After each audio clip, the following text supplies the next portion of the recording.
نبی رحمت صلی اللہ علیہ وآلہ وسلم کے سونے کا انداز یہ تھا کہ آپ دائیں پہلو پر قبلہ رو ہو کر آپ سوتے تھے۔ 1400 سال پہلے جناب رسالت مآب صلی اللہ علیہ وسلم کے سونے کے اس انداز کے بارے میں آج کی میڈیکل سائنس کیا کہتی ہے؟ VHM میڈیکل سینٹر مدراس کی رپورٹ کے مطابق انسان کی باڈی میں دل بائیں جانب ہے اور جگر دائیں جانب ہے۔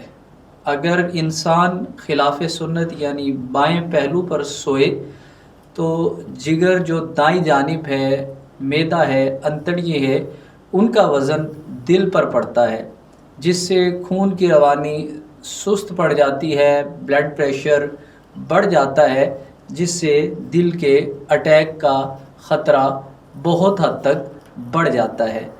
اب اگر انسان سنت کے مطابق سوئے تو پھر انسان کا جو خون ہے وہ نارمل حالت میں رہتا ہے، اس کی روانگی سست نہیں ہوتی۔ اس طریقے سے انسان دل کے امراض سے بچ سکتا ہے۔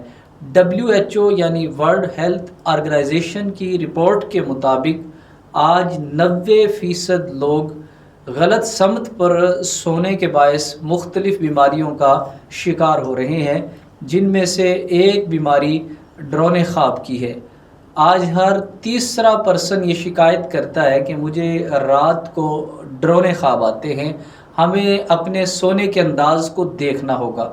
لاجیکلی بھی جب ہم خلاف سنت سوتے ہیں تو دل پر بوجھ پڑتا ہے، جگر کا، معدے کا، انتڑیوں کا، جس سے خون کی روانی متاثر ہوتی ہے۔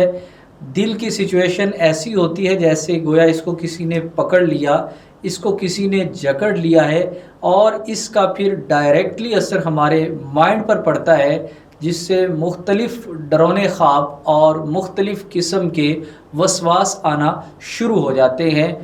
WHO کی رپورٹ کا خلاصہ یہ ہے کہ اگر ہم دائیں پہلو پر سوئیں تو جہاں ہم دل کے امراض سے بچ سکتے ہیں، وہاں ہم ڈرون خواب جیسی بیماریوں سے بھی بچ سکتے ہیں۔